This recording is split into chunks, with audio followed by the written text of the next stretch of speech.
back room know. Very fancy. Good morning. Good morning and welcome to the February 17th Board of Commissioners meeting. Call the meeting to order. Roll call would indicate 4 commissioners here and Commissioner Johnson is absent. He did inform us that he wasn't feeling the best today, so he would be noted as absent. And after this, please rise for a moment of silence and the Pledge of Allegiance.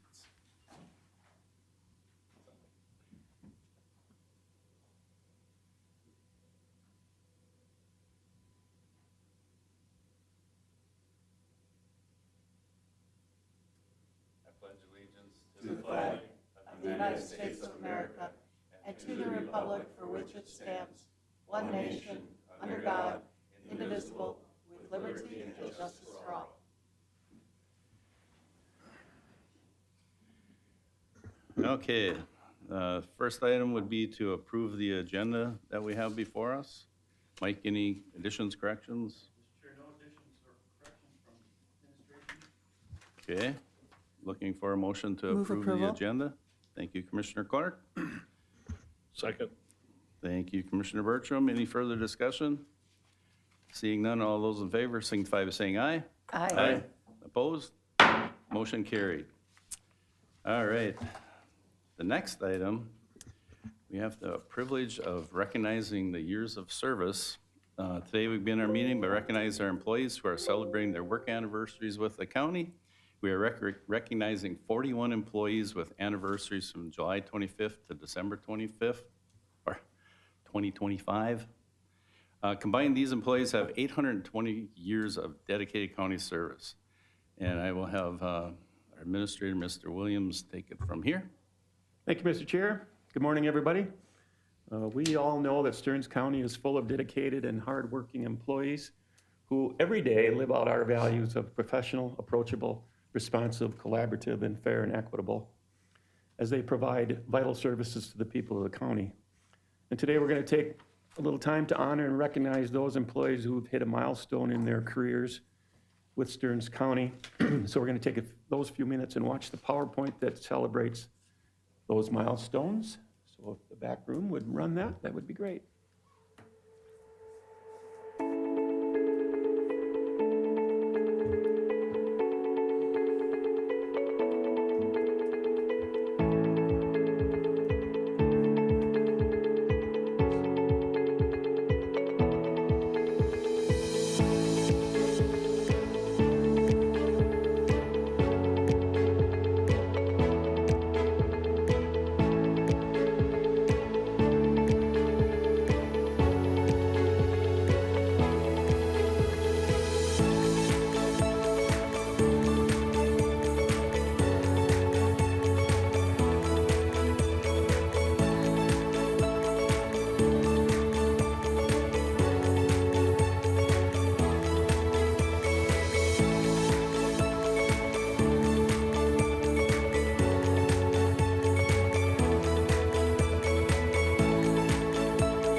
It's always nice when you make somebody burn out during a meeting. Once again, thanks to these 41 employees and all our employees actually who exemplify our mission to provide exceptional public services to assure a safe, healthy, vibrant county for all. All totaled, the people here have over 820 years of experience.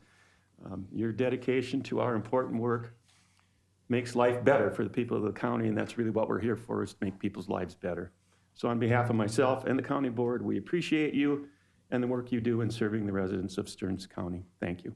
Yeah, thank you. I think a lot of times you don't thank you enough for everything that you do. So I think we should give everybody a round of applause.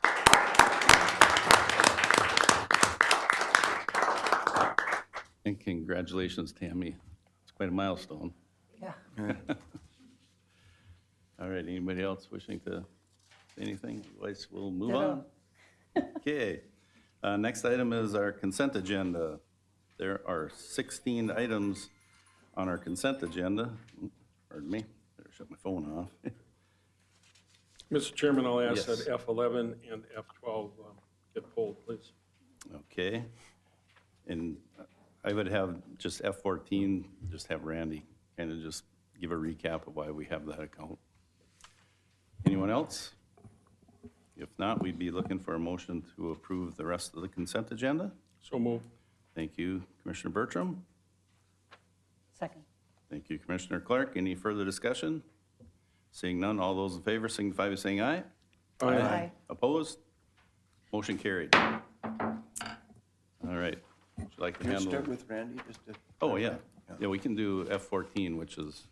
should be Sure, fairly quick. so it's really leftover funds that are in the debt service, and the debt service is a restricted fund, so the board has the ability to move that, and we're recommending to the project fund. And the project fund is an unrestricted fund, but typically we're using those for one-time and larger expenditures. So, Okay, thanks, Randy. Can I Move get- approval? Thank you, Commissioner Clark. Second, I thought it was just pulled for discussion. Yeah, we just wanted to clarify, for the public's interest, just clarification of what the fund was. So we have a motion and a second. Any further discussion? Mr. Commissioner Chairman, Bertram? I talked to Randy about F14 and F15. Obviously, that's a total amount of transfers, and I can know the carryovers, and I know we've done this, or you've done this that way, and that's fine. But it's $8.4 million, and we're all looking for ways to balance the budget, and Randy and I had a discussion, and just because we're doing this, that doesn't mean, Randy said, and I trust Randy, that we can't use that towards items that will reduce our budget for 2027. But let's keep that goal in mind, because we all know that there's going to be people out there that are going to think, well, now we got the chair and the desk, and now we got additional revenues, let's buy this, or let's do this. Let's stay focused on, even if we're transferring this, that 2027 budget is going to be critical, in my opinion, so we have to stay vigilant on doing that. So that's why I talked to Randy. I'm glad you pulled it. I was going to say something at the end of the meeting, but again, we're all watching this, obviously, with the same intent to buy down our budget as much as we can, knowing what's going to happen. So thank you. Okay, any further discussion? If not, all those in favor signify by saying aye. Aye. Opposed? Motion carried. Do we want to do F11? We can do F11 in order. I assume I let everybody know that I was going to have this pulled. Somebody going to report on that, or kind of the recommendation, I guess, rather than just doing this automatically. I know that there was a lot of applications. You might want to go through that first. I guess the one that, and I did share this with Melissa when we were at the MICA meeting, the radio programming kind of caught me off guard. I'm more of a kind of a boots on the ground guy, like with the bus wraps for environmental services. I'd like to do something that's on the ground that's going to increase recycling. I'd like to do something that's going to be on the ground that's going to deal with it. Radio ads, I don't know, are going to accomplish that, but that's just one of them. But it would be helpful to give a little bit more background. I know we got the email, but if you want to share some things on that, would be helpful.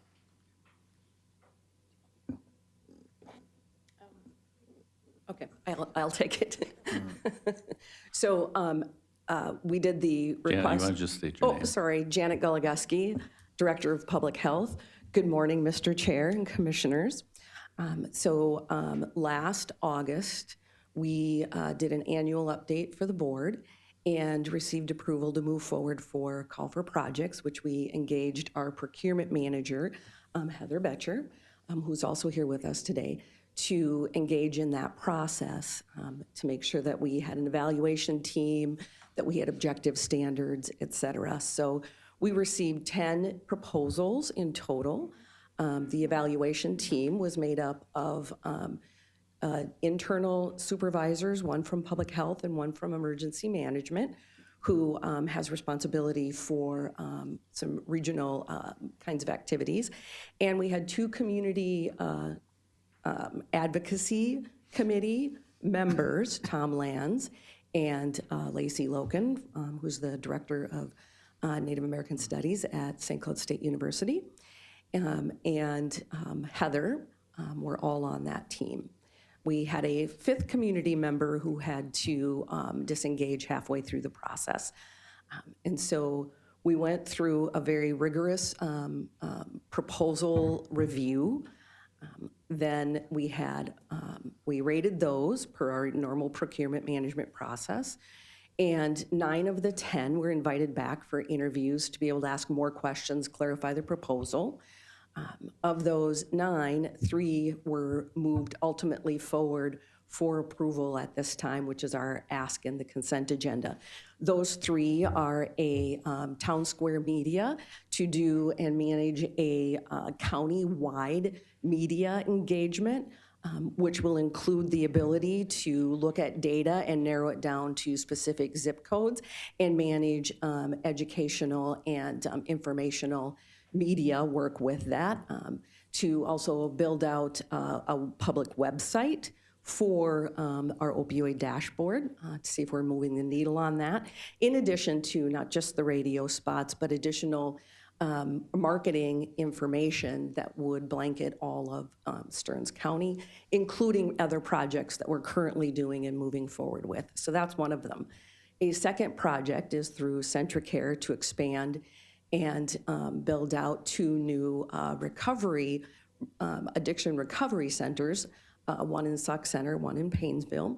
And then the third one moving forward is the Steve Rumler's Hope Network, which provides an naloxone access point, among other things, for many, many entities within the county. And so those are 3 of the projects that we're looking to move forward through that request for proposals. In addition to that, then we have 3 county-driven projects, which really are the shift through the Sheriff's Department, one of which is to create a public information site. I believe you have the explanation for that one there, as well as a virtual addiction recovery program for incarcerated individuals, especially those that may be moving into reentry. And then thirdly, to sustain our co-responder model, where the Central Minnesota Mental Health Centers has a social worker that engages with our law enforcement on calls that are especially critical, that include mental health and substance use. So those are the 6 projects that we're looking at through this consent. In addition, just as by way of reminder, we still have those 6 projects that are boots on the ground through the continuation funding that was approved last fall as well. So those folks are getting up and running. I think you saw Jerry Sparby with the Yes Network present, as well as Hodan Omar present on the Hoyu Network with some really specific community boots on the ground kind of work that's happening. Okay, thank you. Mr. Chairman, thank you for sharing that. I was going to ask you to, I asked about that, so I knew that, but the public, that they understand what we funded last time is continued. So there's basically going to be 12 programs.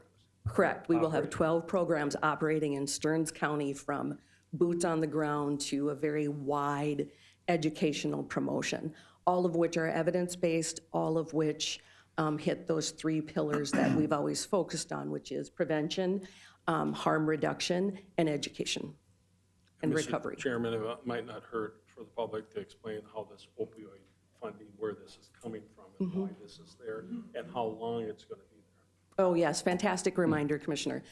So opioid funding is the result of national settlements that were brought against specifically the Sackler family regarding OxyContin. And then there were many, many others that grew into a much wider settlement.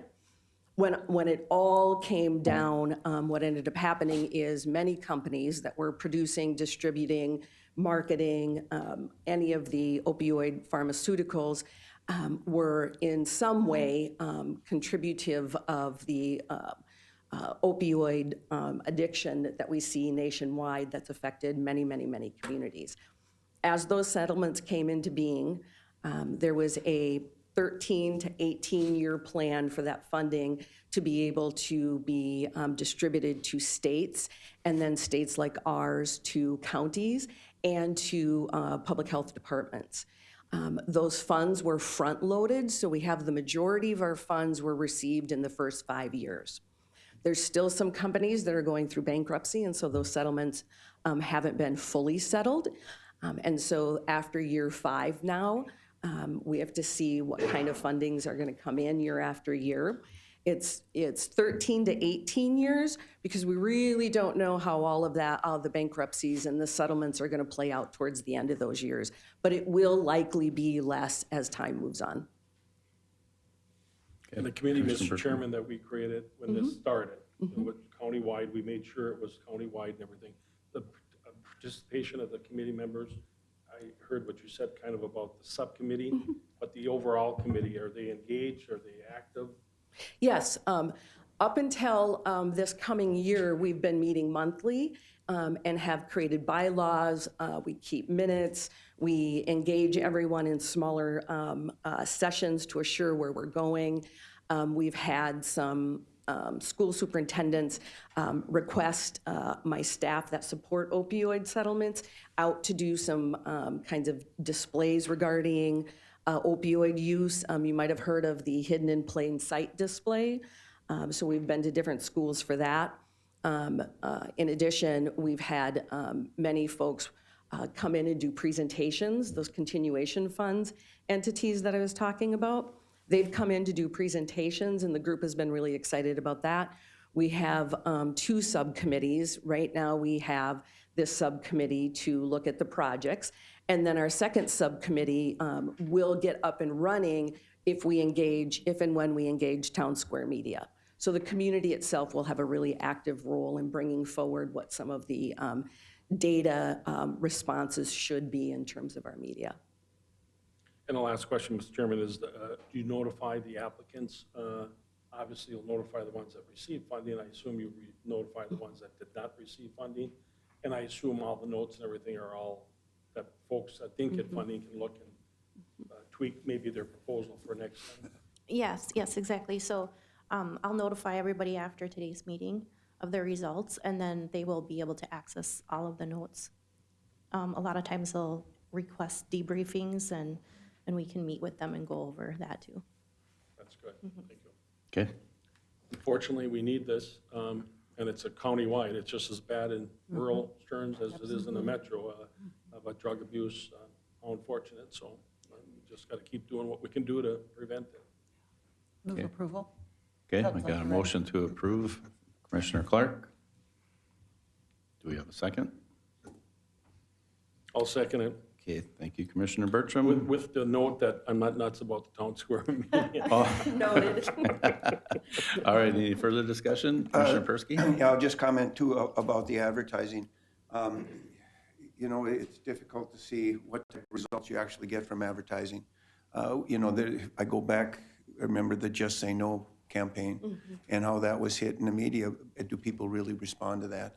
And so, you know, putting, you know, dollars where the dollars are most effective is what we'd like to see for sure, yeah.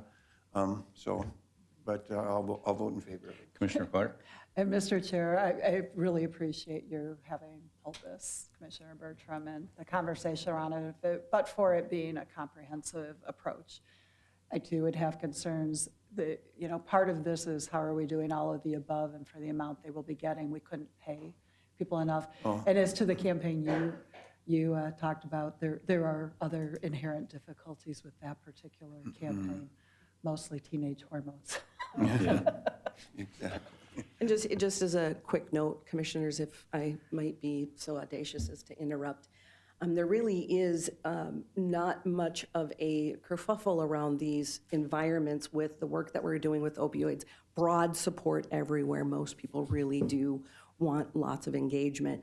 And to that end, we plan on bringing an update around fall like we did last year on an annual presentation on what we're accomplishing, what we've noted, where we've seen accomplishments. So we should be able to report out what we might have seen, what needle moves when we get to that point. Thank you. Any further discussion? If not, all those in favor signify by saying aye. Aye. Aye, opposed? Motion carried. Thank F11 you. passes. Thank you. Next item is F12, the pay equity compliance report.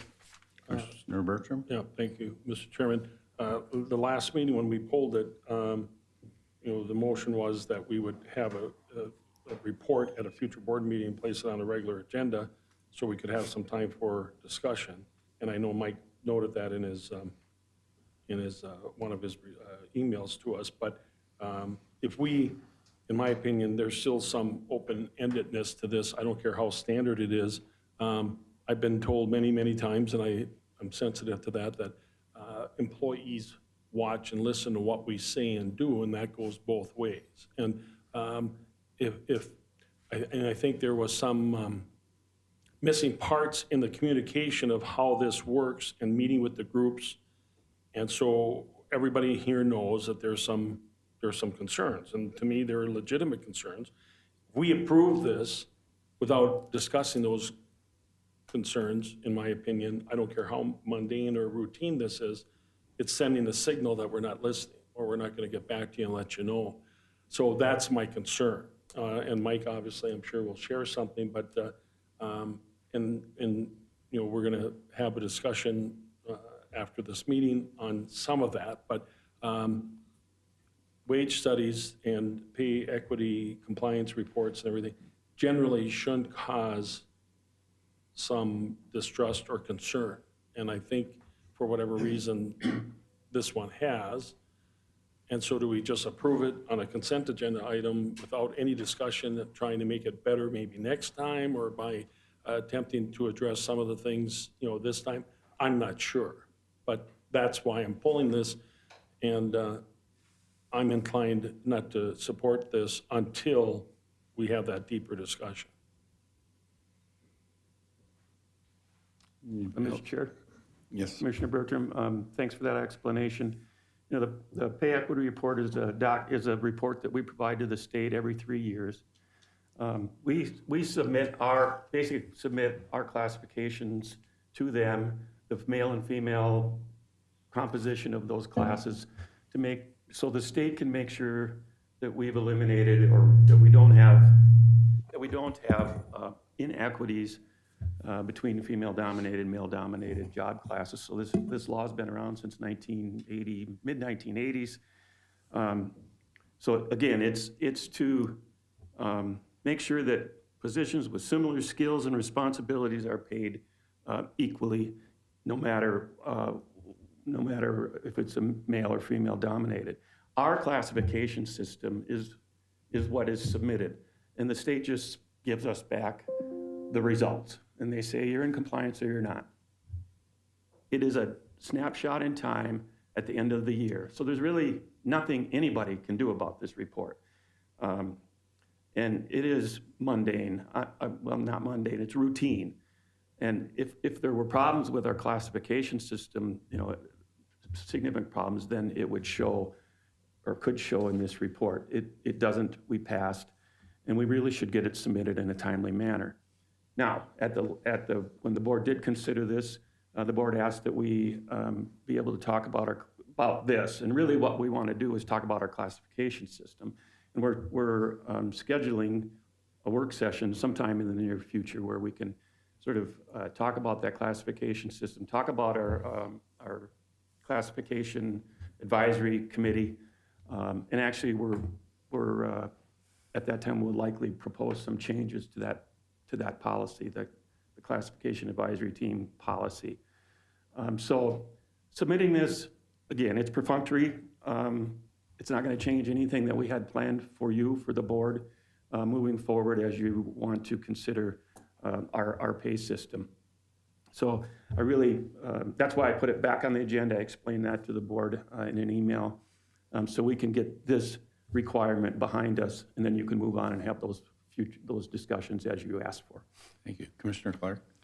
Yeah, I mean, this is the broader topic of how we do this is important, but this particular item is a specific report that pulls out numbers. And I think the main thing is we want to make sure that we can talk about classifications, and that's a good thing, and it's going to happen. And I personally believe that people will be hearing, since this has been talked about a couple times now, that we are going to be looking at it. And as somebody who has been a proponent of keeping the pay equity report at the legislature, and it actually is less often than it used to be, it's good to talk about. A lot of people don't talk about it, so that's good. And I'm going to move approval of this for the reasons that Dr. Williams said, not because we don't want to get to talk about classifications. It seems like don't unintentionally mix up the topics. I mean, we absolutely should be continuing to talk about classifications and how we do it, and so that we and the public have a better understanding, and also recognize that there are potentially some labor-related kinds of things where it gets all complicated too. So absolutely support the further discussion, and given what this report actually is, do believe it's important that we just get this in and then follow up with that conversation that Commissioner Bertram was talking about. Thank you. And I would concur that, it obviously shows that, the county is being fair and equitable, according to what the state requirements are. And yes, we'll have that classification discussion as mentioned, in the near future. So I guess I'm content with, what's been said. So Commissioner Bertram? Mr. Chairman, so the discussion will happen at a future meeting, and that's going to be, what do we do this annually? The classification, not this report, but, well, this report we do annually, but we don't do this annually. Every 3 years, you said? Okay. See, I do listen to what you say once in a while. So every 3 years, but until we, I think, close that gap on, I guess I call it not miscommunication, but no communication. If I ask for a pen from Joe and Joe doesn't give me the pen and just doesn't give me the pen, well, then I'm irritated. If he says I can't give you the pen because it's the only pen I have, or I'm sick and I don't want to give you the germs, or he tells me why he can't give me the pen, then I may not agree or like that, but I understand it better. And I feel too uncomfortable with too many people, and this may get mixed up with that, but let's have that discussion. Let's in my opinion, again, I'm not an expert by any means. However, I have been involved with this at the city council level in doing the pay equity and the wage study and all those things. Let's correct some of that then moving forward. Because when you have lieutenants that are making less than people they're supervising, or when you have Capitol Security that is protecting us, not in this right, again, I don't want to micromanage, but on the same token, we need to listen. We're told we need to listen, and we do, and then management needs to listen. It's got to go both ways. So there's a gap right now, and I think the communication, obviously, when it comes to us, if people start talking to us, then something's missing. If it's dealt right, we don't hear about it. So that's my concern. So I'll leave it at that. Yeah, and I feel that's probably a different segment from what this compliance report is actually indicating. Commissioner Persky? Right, and that's where I want to differentiate between what we're voting on here.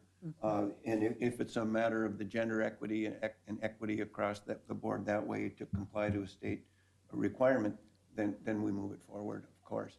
But I also have had the concerns about the pay equity amongst the departments and about the jobs, and there seems to be some dissatisfaction that maybe has not been well communicated, or it's maybe lost in the dialogue, and I want to make sure that we listen to that and maybe assess those things and are sensitive and react to that.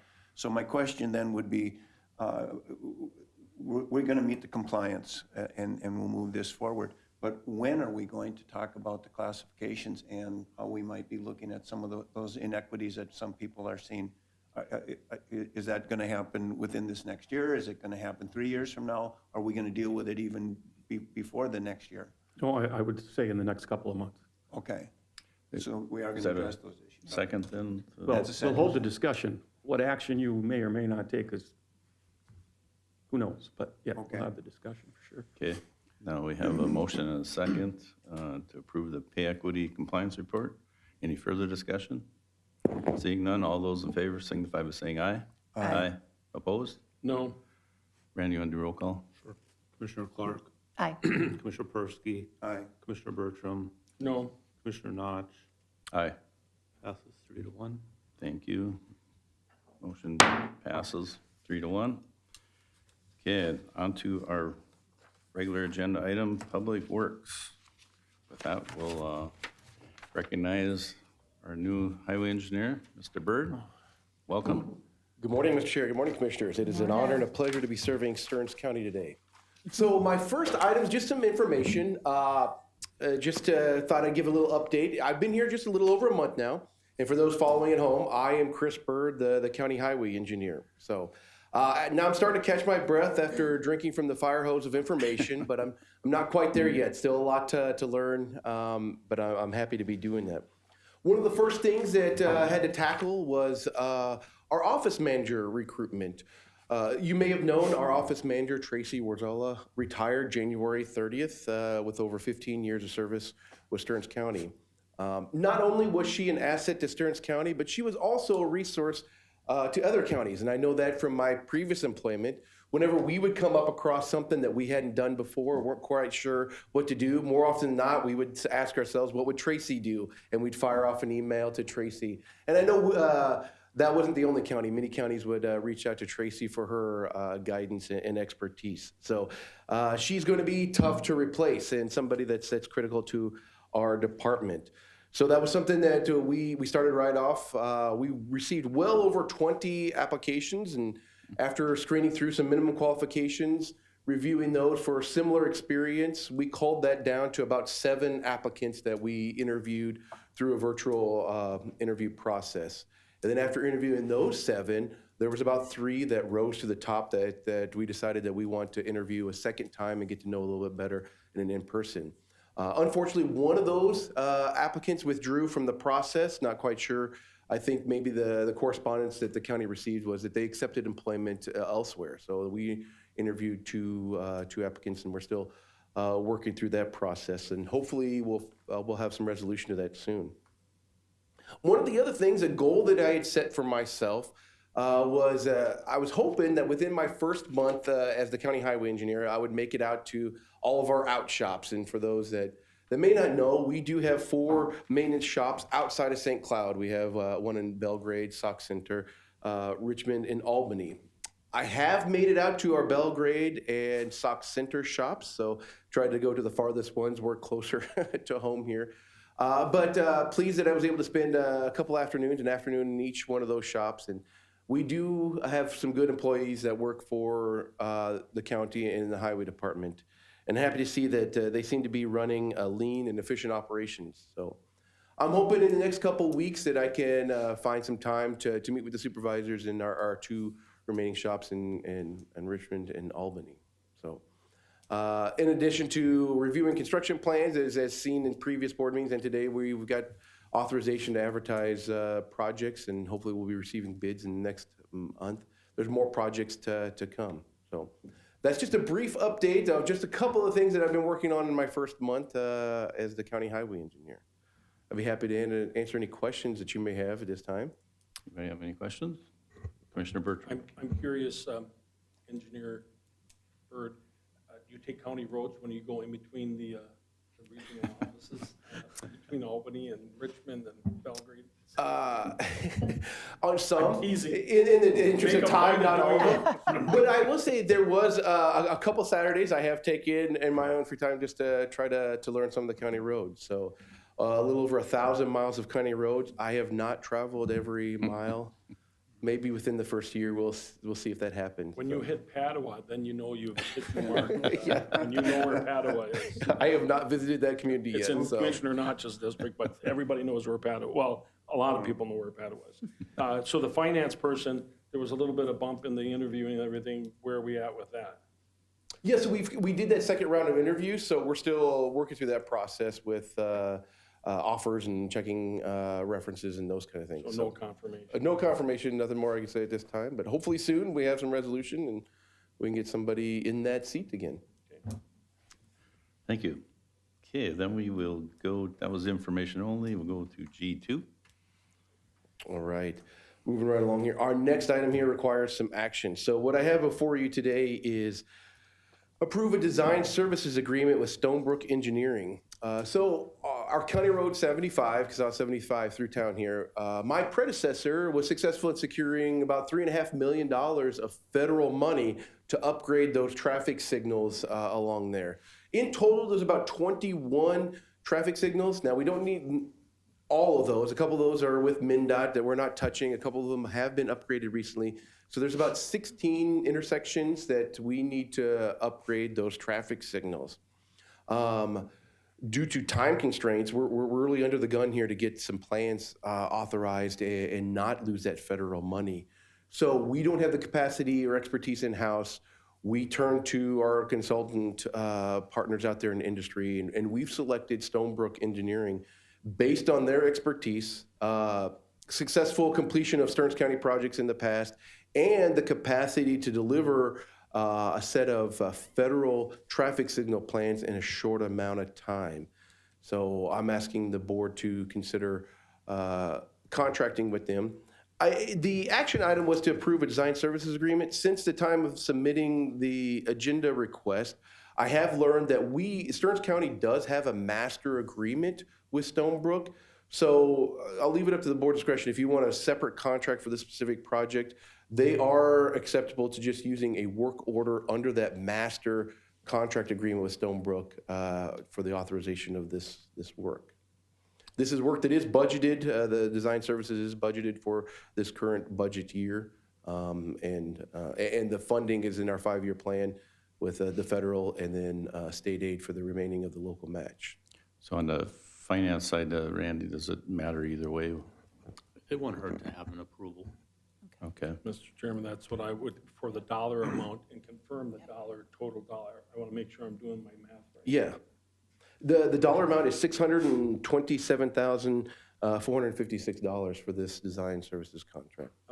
Mr. Chairman, again, for the public standpoint, on a road project, to do these many lights is unique, because obviously we typically wouldn't have that many lights, but it's amazing how much money this costs.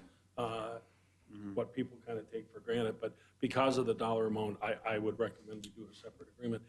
And then my second question is, and that does not have to be answered today, and Chris may not know this as well as probably Randy will, but how much engineering do we pay for outside of the county highway engineer? And again, you don't need to answer that today, but if you can follow up with us. Sure. How many projects or how many dollar amounts and how many projects do we outsource engineering services to? Because again, as we look for the budget, we hope that we can do as much of that internally as we can. Commissioner Bertram. Commissioner Persky. Yeah, but that's also dependent upon what we have going on for road projects, Oh, obviously, absolutely. because. I get that. Yeah. Yep. Mr. Chair, Chris, I'm just Persky. wondering, a couple questions about those lights. We're not looking at any new signals, though. We're looking at just maintaining the ones that are presently existing. They're not looking at making any changes, correct? Yeah, good clarifying question. So yeah, if it's got a traffic signal today, we're looking at just replacing that signal system and upgrading it to modern technology. So if it does not have a traffic signal, we're not planning on adding one. So we're just looking at ones that are existing signalized intersections. Some Okay. of those signals of the hardware's been out there 40+ years, Yeah. so it needs to be replaced. And we're not talking about the intersection between 75 and Minnesota 15. That's correct. That's an Okay. intersection we're skipping since those signals are with MnDOT. We don't have, and quite frankly, we probably don't want to mess with those signals in that cabinet. Yeah, but that is a very messy one. That's correct, yeah. Yeah. So that road in itself is being studied through, I believe they got some money through Corridors of Commerce to study that corridor, so. Right. Commissioner Clark? My questions are answered. I'll just move approval. Okay, we have a motion. Do we have a second? Second. Okay, we have a motion and a second to approve their engineering request. Any further discussion? The only thing, Mr. Chairman, I would say is, remember, as a reminder, I don't care if it's federal or state money, it's tax money. So let's, even though we're getting assistance, let's be as frugal with all levels of money as we can, and I know you will and have. Yeah. Okay, all those in favor signify by saying aye. Aye. Opposed? Motion carried. Commissioners, that's all I have before you, unless there's any questions I can answer. If not, I'll gladly step aside. Okay, well, welcome aboard and thanks, Yeah. Chris. We were much better to him than maybe we. With you, Jody? Well, We'll make you burn out some other time. he's new yet, so Yeah. we'll break him in slow. Okay. All right, the next item is Sheriff's Office. Someone from the Sheriff Department gonna give us a preview, overview? Morning. Good morning. Lieutenant Keldenberger from Stearns County Jail, here with Director Julie Ellis. We are looking for approval for a 1115 reentry waiver. It's a capacity building grant from Minnesota DHS that we've been selected for and are in negotiations with. I'll let Director Ellis explain the 1115 waiver a little bit and then answer any questions. Good morning, Mr. Chair and Commissioners. Not usually that loud. Julie Ellis, I'm the Director of Adult and Disability Services. So the 1115 waiver demonstration project is something that will happen in about the next year and a half, July 1st of 2027, I believe. So this grant allows us to work in collaboration to get ready for it. And actually what it does is make Medicaid services available to people who are in our jail. Right now, the minute that you step in, you're ineligible for medical assistance. So people lose their eligibility and then have to get it reinstated when they get out of jail. It also puts, I believe, the jail in a situation where they need to pay for any medical care the inmate requires while they're in the jail. So when we actually implement, we will be able to get services to people for primarily substance use disorder and mental health services, prescriptions they may need to be taking, and I believe it's 60 days pre-release. So they'll be in a better situation when they are actually released to be successful and not recidivate. So any questions that we can help with at all? We're in the planning stages. That's the main point, you know. Okay. And I think, you know, we have had strong collaboration. Human Services in the jail has for the past many years, and Centricare has been a great partner too. So I feel like we're a little bit ahead of the other counties who were selected. But that's good because there are still a lot of things to work out, like how do you get providers in the jail and get services to them safely, some technology issues that need to be worked out. And we'll have about a year to do that. Okay, Commissioner Clark? Yeah, I will say thank you to both of you, your staff. Sarah, thank you. This is actually a very exciting opportunity. It probably was more exciting in the abstract, you know, in a way, because now it's real. This is the getting DHS to apply for, and the state to apply for an 1115 waiver has been many years in the making. MAXA, AMC, the Sheriff's Association, and for there to only be 4, it's a big deal. And yet know that this kind of first phase will take some bandwidth that maybe people aren't sure if you have. But as you just teed up, we are rather unique in the state because of our community relations, and whether we're thinking about people being able to really make it when they get back out, thinking about our folks who are homeless, a whole array of things. Stearns being in the mix with this, we're going to be able to help lead the way. So I don't know if that's a pep talk as we're moving forward, because I know this next 18 months might be a little crazy, but we truly are unique because of our relationships with Center Care, with other law enforcement, what we're trying to do. And dang it, we need to get the feds to change it so we can use Medicaid while we're in there. So kudos, and I think with that, I will move approval while I know we're going to be continuing to have conversation. Okay, we have a motion. Can we get a second for further discussion? Second. Okay, thank you, Commissioner Bertram. Any further discussion? Mr. Chairman, some of this, gets very confusing because it's interdepartment. So you've got 3, 4 different departments potentially working on something, and I know that there were some hiccups, but yep, I appreciate everybody's effort, including the Auditor Treasurer's Office, in helping make this, because nobody really knows sometimes how to apply for these grants or follow these grants, track these grants, make sure we're doing what we need to do. So it is a group effort, and we've got to get over the personality issues sometimes and go for the goal, and this is the goal, so proud to second it and work towards it. And again, unfortunately, we need it, but we need it. Commissioner Bertram, I acknowledge the same. With this particular grant, Human Services couldn't apply. The jail had to be the applicant. So that complicated it a little bit more because it's not something the jail typically does. But we will collaborate and we'll make sure it gets done the way it needs to get done. We have a lot of strengths amongst our partners, and I feel very confident that we will be successful in doing so. It is really an honor to be chosen because this will lead the way for the rest of the state. We'll figure out what the challenges are, and there will be some for sure, and we'll work through them and find solutions. And yeah, I feel really honored. I've been excited about this, and I've been talking with Sheriff Soika for a couple of years about it. So it's really fun to be here today and see it come to fruition. California has done this for several years, and they've been into the implementation phase for several years and are seeing great success. And I think there's another state too that's done it. So CMS is just really slow to approve things. So that could work to our advantage though, because it gives us more time to get ready. Very good. Commissioner Persky? I'll just comment, yes, I appreciate the effort to get these dollars and to get this program in place.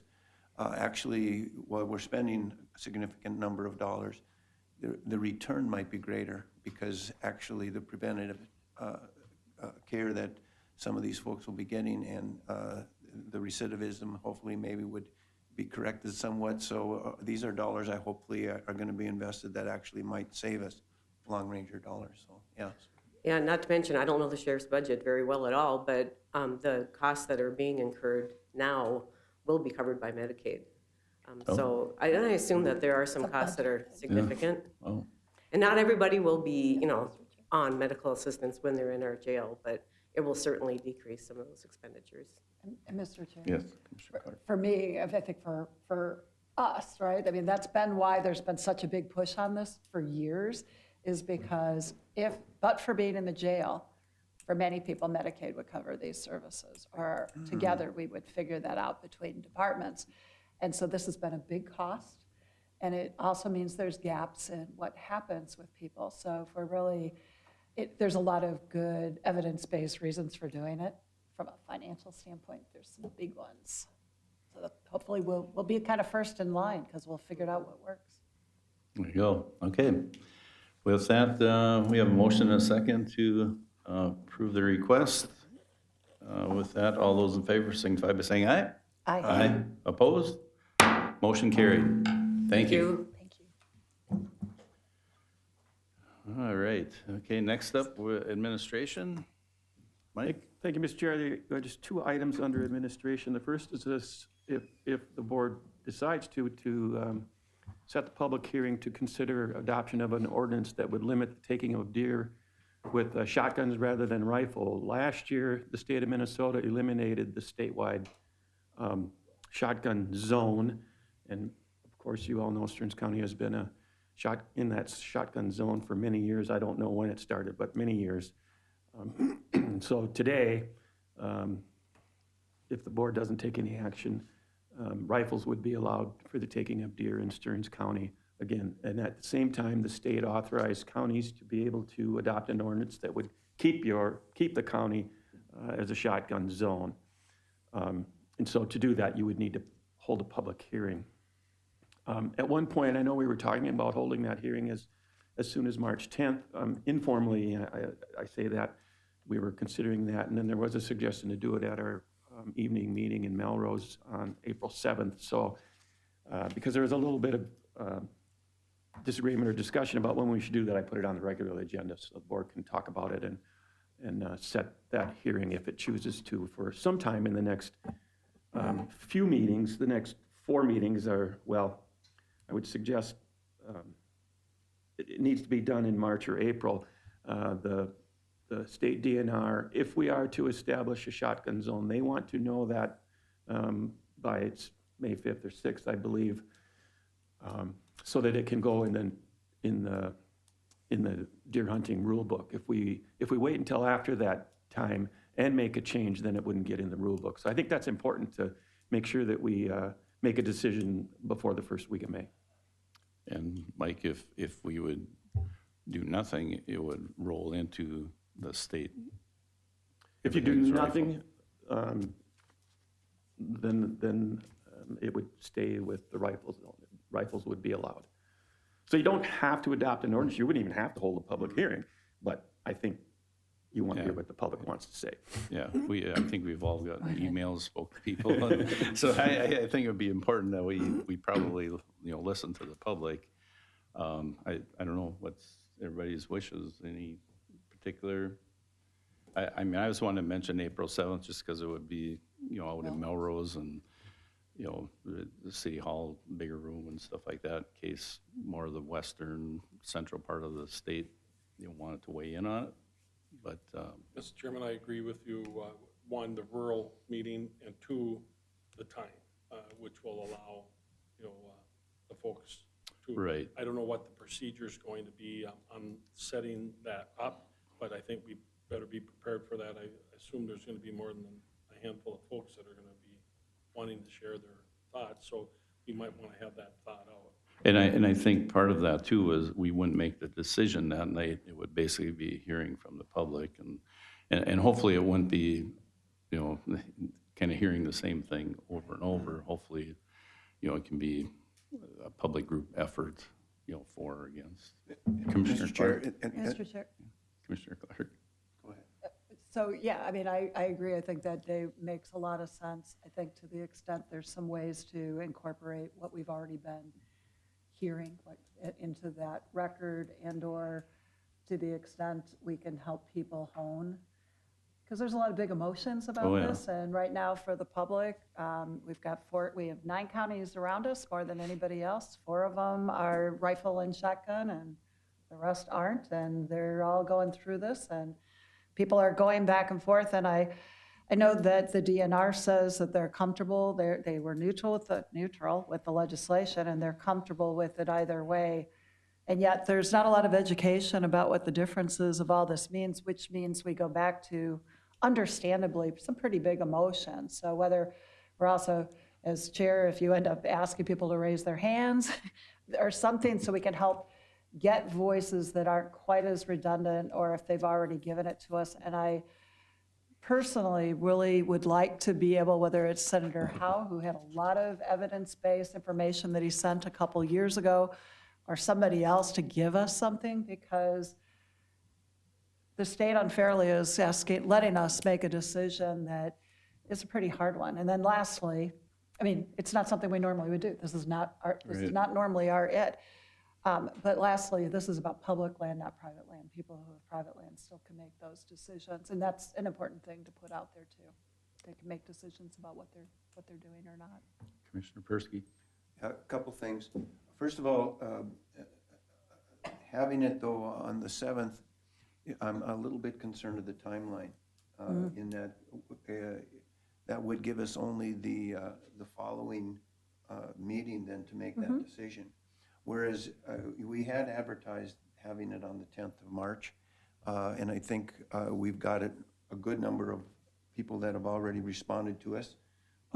Having it on the 10th of March would then allow us to have the public hearing, and then after that, anyone could continue to give us their opinion and then set the date maybe a little bit earlier actually to make that decision opposed to waiting until the 21st. So I'm a little bit concerned about the timeline. Good point.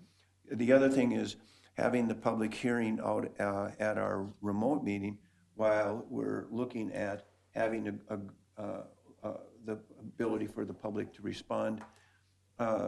We may be opening ourselves up to dialogue that might go for an hour and a half, which would somewhat be redundant. And also in mind that, yes, we want to have the public hearing, but that's not the only input that we're taking. Because oftentimes when you have the public hearings, it's not necessarily who shouts the loudest that influences the decision opposed to the number of other participants that have taken place and the rationale that you're using behind it. But you know, if you want to go that on the 7th, you know, so be it. But I actually think that March 10th might be the better date to have it. That'll also allow legal to get more time to draw up the documents that are necessary. So just curious. Mr. Chair, Clark? Commissioner Persky you make some very good points, and maybe in the bigger scheme of life, it doesn't matter as much about when, since there's other ways. It would be helpful to have some way in addition to the understandable either personal preferences or worries being the way that we make this decision, because going back to what Commissioner Persky just said, it would be helpful to have some other information. I think this is a decision that, you know, there's not a gray area. It's either yes or no. So, You're right. you know, doing it early, I don't think, I don't see where it's going to be an issue if we have it on April 7th, because pretty much the decision is, you know, yes or no. And, you know, and that would be to April 21st. You know, the biggest thing is probably at that public hearing would probably be limiting the amount of time and hopefully getting residents to say, you know, either you all concur or, you know, somehow we have to focus in on it because it could take a long time otherwise. And it could be just people come up saying their name and say, I want it to be a shotgun. Yeah. You know, so. Mr. Chair, and with that though too, it's not necessarily the decision that would have to be made this year. We're not taking anyone's rights of hunting away that they've had traditionally for decades. So what we're just would be saying is if we would not allow it to go on to rifle, is that we'll continue as we have in the past, but in the future we could also then put it over to the rifle situation. I think it would be very difficult for us to change it to rifle and then hindsight say, guess we shouldn't, and then to make a correction. I don't think that's going to happen. So just to note it that we're not taking anybody's privileges away that they already have done. We would just be maintaining those. Okay, Commissioner Bertram. Mr. Chairman, I'll move that we have the public hearing at April 7th at our rural evening meeting in Melrose. Okay, we have a motion for April 7th. Do we have a second? I'll second that. We have a second by Commissioner Clark. Thank you. Any further discussion? And Mr. Chairman, Commissioner you know, Bertram. I understand Commissioner Persky's concern too. That still will give people 2 weeks after the public hearing. And I've shared with people, submit as they have been to all of us in writing, and also along with Commissioner Clark, Senator Howe, I asked Representative Anderson, who made a presentation to the Polk County Board. That was, I thought, I happened to read about it in the paper, I get that paper, which was very informative and suggested to them, because it's on a Tuesday, Senator Howe and Representative Anderson may not be able to be there, but to submit something that could be shared with the people would be helpful. Because again, they're kind of addressing it from the legislative side of it, from differently than from where we're at. So, but I think that's the best plan, personally. Commissioner Clark. And to that end, perhaps they might even be able to come in virtually. They might not be able to come physically, but kind of given where they're at in session, they probably could come on. And with Senator Howe, I mean, one of the things he had sent, this was a few years ago, was data from Wisconsin and Iowa and what prompted him to change and be advocating for this, because this was the thing he was advocating for. So if it's not the DNR, if there's at least something that we could get that's information during or pre, that would be helpful. to me at least. Mike, just one question. If people email correspondence, should we be forwarding that now already for the record, or? You certainly can, and then we will accumulate that so that we can show you that in the end too, yeah. Okay, because I think we've all been getting correspondence. Or Yeah, Mr. emails. Chair, I was going to ask the same question, because, you know, I maybe have 40 of them already. And so if all of us have those, but you know, for the sake of saving paper, if we would be able to cum those all and then maybe have them on a document so that we do have them available to us, that would be good. And I don't know, do we all send those to? That means we're Right. duplicating an awful Yeah, lot. of them. exactly. That's what I That's was a lot trying of to figure emails. out. We haven't, No. I haven't yet, but I can tell you mine are a lot more than 40. Okay, But, and again, that's great, but there's people, and there's no in between. They're either adamantly for or Right. adamantly against. There's nothing in between. We can sort it out. You can send them to me. Okay. It's fine. Is someone going to be, Mr. Chairman, is someone going to be tracking the other counties? That would be helpful. We kind of know right around us, but it maybe wouldn't hurt to see from a regional standpoint what they're doing. I think 4 of them have decided. Yeah, the administrators have been kind of having a routine little questionnaire of one another to see when they're going to hold their hearings and if they've made decisions. So we'll have that information for you too. Okay, Commissioner Clark? Yeah, and to that end, it sounds like one went one way and then there was a petition to get them to change it. So one of the things about going later, I suppose, is that it will be easier to be done because we will want to give some certainty. And I do want to do the tongue-in-cheek shout out to Dr. Williams, who at one point you suggested maybe we let each township decide. And of course, the state wouldn't agree to that and it wouldn't get enforced. And the irony is that's exactly what they're doing. The County to counties. county.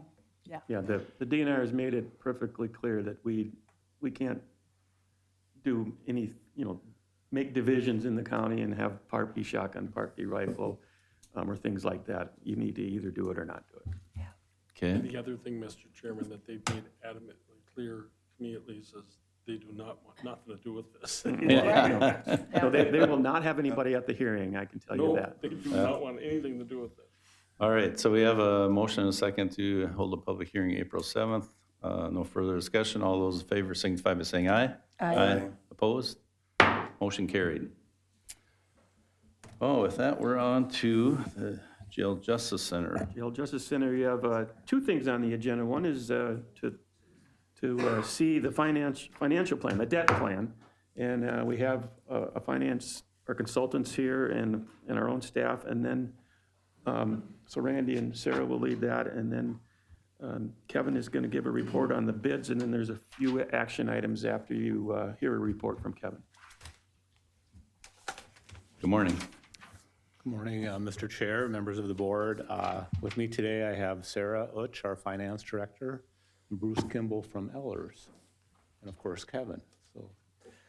So we're gonna go through some of the finance plans, and just for a caution, we did the finance plan assuming the max amount that we could do, and I understand that's gonna be less, so certainly that's all good news, but that's, when we prepared this was our information. So this is an example, it's not, what you're actually going to see. So, and this is kind of an overview, so certainly if there's questions, feel free to ask those. So the agenda for today is to go over the goals of the financing plan. We'll do a sales tax collection update, then look at the various revenue sources and the different cost categories that will be needed. Preliminary financial plan, and then understanding the process for the debt issuance. And just as a reminder, this is a ballot question. The proceeds are to be used solely to finance construction, upgrades, and financing costs for the Justice Center. And the sales tax remain in effect for 30 years or less, depending on the needs. So the focus and goals of the financing plan is no property taxes are to be spent on the project, and I think that will be easily accomplished. Structure the bond issue to fit the anticipated sales tax revenues. Track all project costs and those that are allowable to be paid from the various revenue sources, and Sarah will kind of get into the different allowable costs under different categories. And then, of course, maximize investment earnings. And with that, I'll turn it over to Sarah for a sales tax update. All right, good morning. The sales tax collection update, just to date, we've collected this $8,897,000 in the first 8 months. So if we were to annualize that, divided by the 8 months, times it by 12, it's about 13.3 million for the first year, if you want to think of it like that. That's about where we were projecting, is 1.1 million per month. It is a couple month delay, so it's seasonal, right? When you have people spending in the holiday season, sales tax picks up. So you do have to look at it more over time. You'll see trends. You can't look at any 1 month and project from that. But there is a couple month delay. So we didn't start receiving it until July, even though the businesses started collecting in April. So there's a lag there in when we collect. In addition, we're tracking how much interest earnings we have on that, or investment earnings, how much we have on that. So we have it separated into its own fund, its own spot for us. And as we have a balance in there, which will continue to accumulate until we make debt payments, we will earn interest on that and put that with those collections. In the financing plan, you'll see we're using a 3% inflation annual. That we looked at some trends with what we have received in the highway transportation tax, and we use that as something that kind of varies from year to year, but we found that to be a good analysis to use. If you want to go forward, Kevin. So there are going to be various revenue sources, and this can get confusing when you're talking about financing this project over the next 30 years. So look from left to right. You're going to have the most restrictive over to the least restrictive. So you'll think of your sales tax collections and your bond proceeds as the same. The bond proceeds will pay the project costs, which, because that's the debt that we're taking out, think of a mortgage, it pays for your house. But then the sales tax collections are what's going to pay back that debt. So you think of those as synonymous. You cannot use them differently from each other. They have to be used for the project. Back to the ballot question, solely for the construction, upgrades, and financing. Then when you go to the other side, we're going to talk about two different buckets of interest earnings or investment earnings. One on the bond proceeds, we're going to have that money in the bank. We're going to get that $325 million or less in the bank. And then over the time of the construction period, we'll be earning interest on that investment portfolio. That should accumulate to 10-ish million, depending on what we do, because the cash flows on that, you have a lot of money, but you spend it monthly down on your contract. And then, as I already talked about, interest earned on the sales tax collections. That's about 100,000 for now, but once we start using that money on debt, you're not going to have that money in the bank to earn interest. So that's a longer term thing, but less cash. All right. This next slide is more of a visual, and I knew you would have this in your materials, so I thought I would paint it that way and then this way. This talks about what can it be spent on. The left is the most restrictive again. That's your bond proceeds and your sales tax. It has to be used solely for the things in the ballot question. Yes. First, Go ahead. Yeah, I'm going to interrupt right there. Yeah. So does that include, when it comes to the old site, what about demolition? If we were constructing here downtown, I would think that the demolition would have been included. Correct. But since we're at a different site, is the demolition included then here? It is not. Okay. It is not. And that's why when I get over to the right side, we talk about the investment earnings that we're going to have. That would be an area where we likely would use those investment earnings, is to demolish the downtown site and make any changes we need to the downtown site to keep the courthouse operational. Right. And then when you mentioned the, drawing the interest, what percentage are we getting on market value right now? I'm just curious. Are we at? Well, you're 3%, 4%, something like that. It's pretty good right now. Okay. Yeah. Yes, so as Commissioner Persky pointed out, when you look at the investment earnings on the right side, we can use that to do things such as, why don't you go ahead one slide, Kevin, because this also has a listing of it. internal costs, so the time that some of us are spending on this project, whether it be in finance or in procurement. Kevin, the cost of Kevin and Mark Mazankowski's time is clearly a construction cost. But when you look into all the paperwork and all the administrative stuff that goes on to it, that's something we can use investment earnings to help pay for. Demolition of the existing facilities, as Commissioner Persky, anything we need to renovate downtown, and then equipment used in operations. So when we're outfitting the new facility, anything that goes inside the facility and makes it operational is likely able to be included. But what about a lawnmower? That gets a little more gray. Now, a snowplow, if you use that in construction to help keep the site clean and construct it, yes. So you have to be you really have to make sure that you're watching that when you get to those types of things. So we talked about investment earnings, and this would be our priority of use of those investment earnings. We will accumulate them, we will track them separately, we will not dip into them in hopes that we can use it for number 4, other future projects, other future things of the county.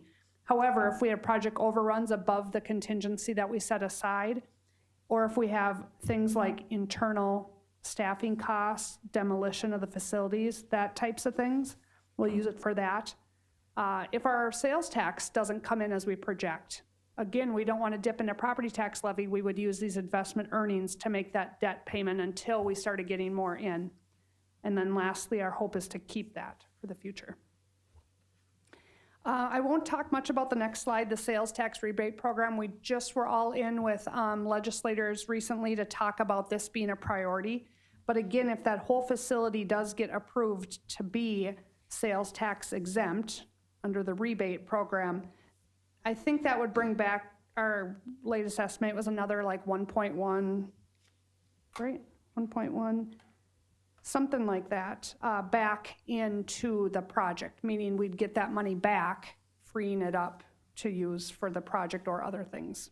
And with that, I'm going to turn it over to Bruce Kimmel with Ellers. He's going to walk through your handouts that I think you had they were pages 280 and 281 in your packet. Great. Thanks, Sarah. Good morning, Mr. Chair and Commissioners. Bruce Kimmel with Ellers. It's nice to be with you. I'm just going to give you a high-level overview of these preliminary bond estimates. And again, these are preliminary, as both Sarah and Randy have noted.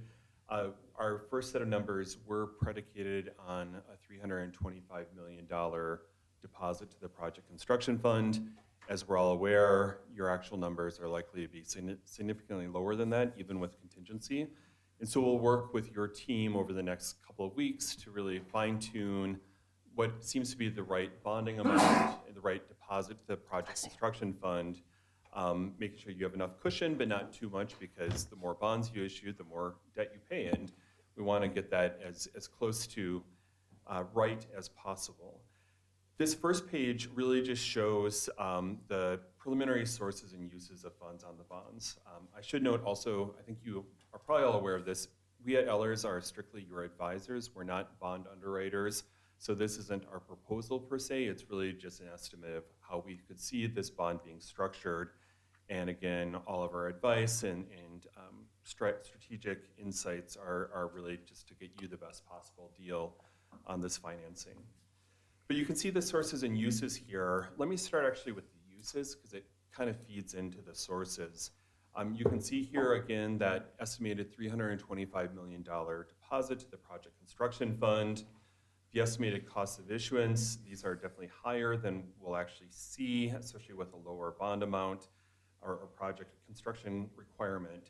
But this would include our costs at Ellers, the bond attorneys that provide the legal opinion and all the resolutions and that kind of thing, the rating agency at Standard & Poor's, and a few other costs relating to the transaction as well. The underwriter's discount is an allowance. It's not a firm amount. Each underwriting firm that bids on the bonds gets to decide how much of that allowance they want to include as part of their bid. And it's kind of like points on a mortgage. It's part of their compensation for buying the bonds and then reselling those to investors.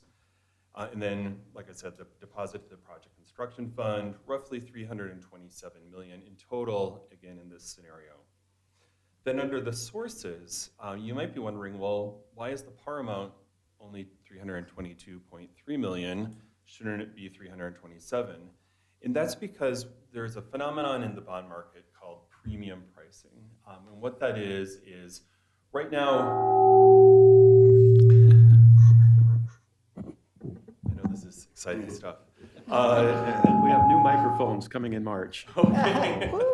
Sarah, can we use lost proceeds for microphones? The bond yields, the true borrowing cost for the county might range from, let's say, 2.5% on the low end of the maturity schedule up to maybe 5% on the high end. But bond investors want coupons on the bonds maybe closer to 5% throughout. And so you might say, well, how can you have a 5% coupon if the actual rate should only be 2.5%? And that's achieved through premium. The bond investor pays more for that bond than the actual yield would indicate. And so you end up getting more money for the bonds through premium than you otherwise would. So we take that into account. We won't know how much premium you get until the actual date of the sale, but we've estimated, as you can see here, about $4.7 million of premium that we would factor into the overall structure, and of course get you the right bottom line amount that you want for the project. So it's kind of inside baseball, but I wanted to flag that because we very likely will have a bond amount at the end of the day that's lower than the project funding amount, and that can be a little bit confusing sometimes. Moving on to the next slide, we didn't Mr. have. Chairman, Commissioner Bertrand? Yes. I have a couple questions on the previous slide, if you don't mind. Yeah. So the reoffering premium, I'm sorry, I don't know that I understood that. Okay, I don't blame you.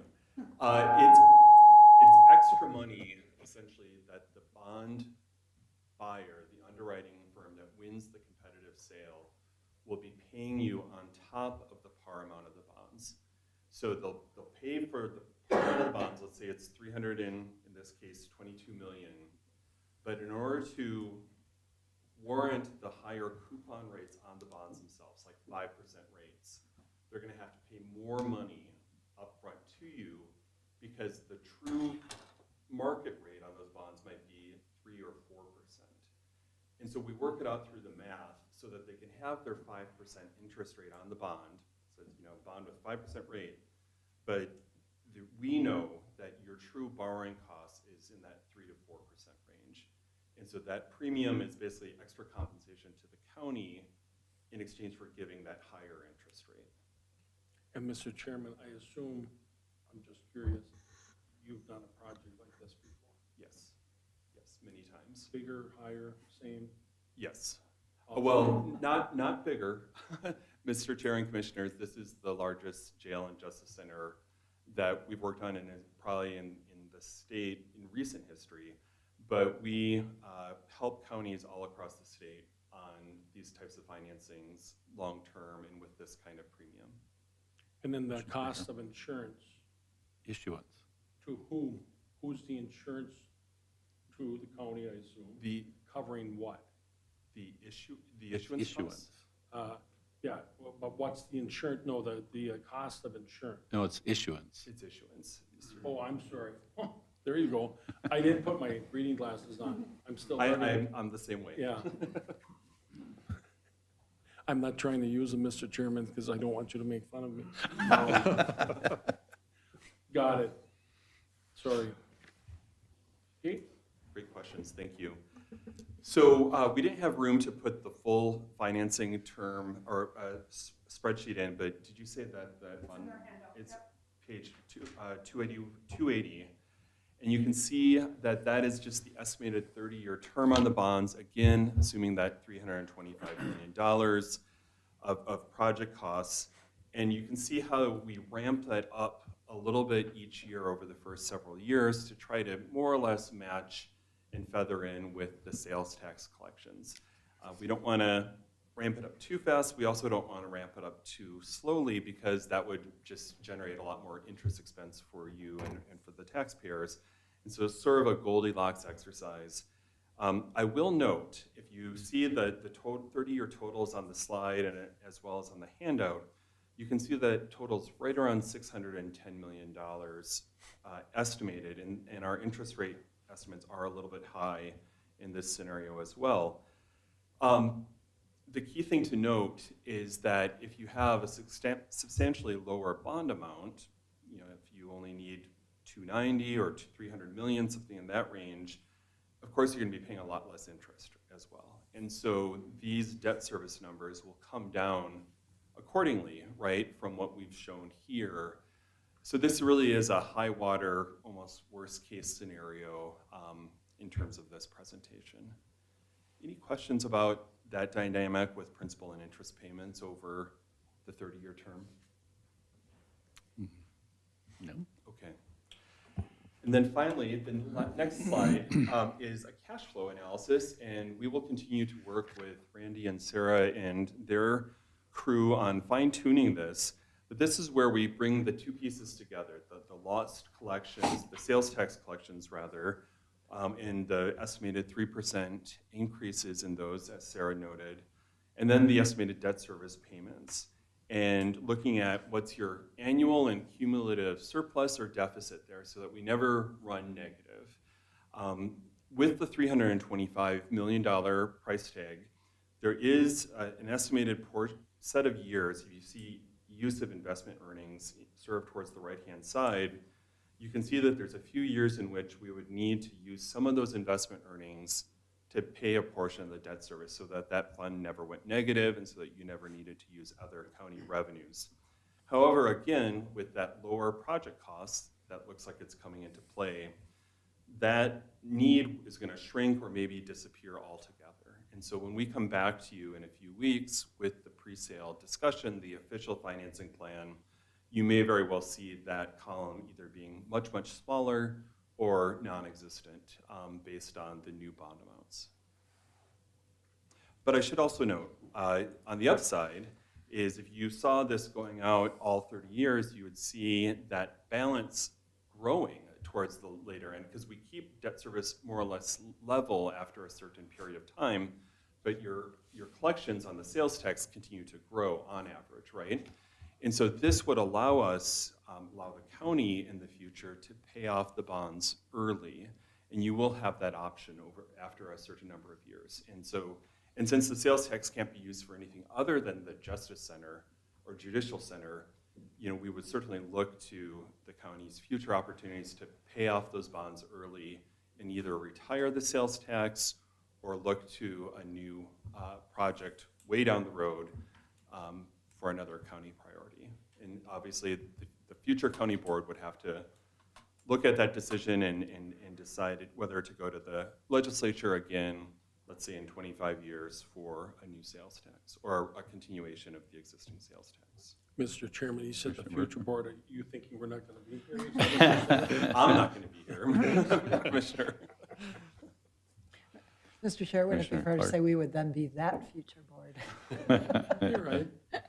One last thing for We'll your be positive. consideration. I know that this has come up in discussion in the past. The county has an excellent credit rating with Standard & Poor's of AA+. That's the second best credit rating you can have. And that's based on your strong creditworthiness, your very robust financial practices, your reserve levels, your sound and conservative budgeting practices.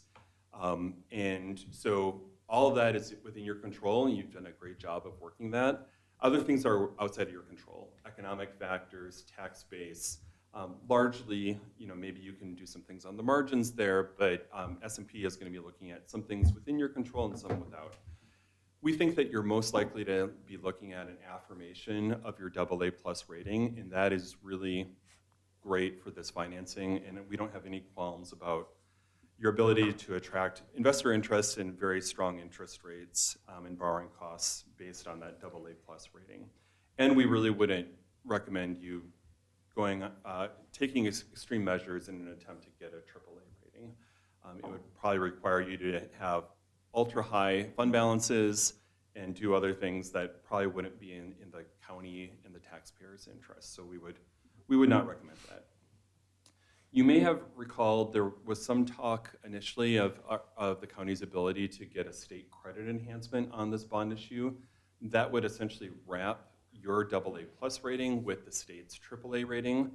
However, that program is basically out of money.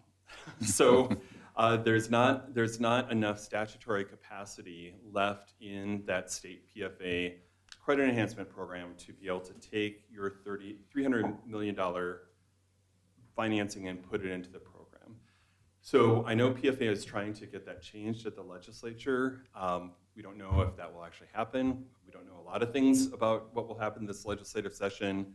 But again, we don't see that as being certainly any reason to try to delay the financing, to wait to see what happens. You're going to do very well on the county's accord. And let me ask if you have any questions there. Did you want to talk about the financing timeline? Or? Mr. Chair, if I Mr. can, Bertram. you went over that relatively quickly, and Yeah. as you should, but I continue to be impressed. Our rating and where we're at has been a 20, 30-year plan.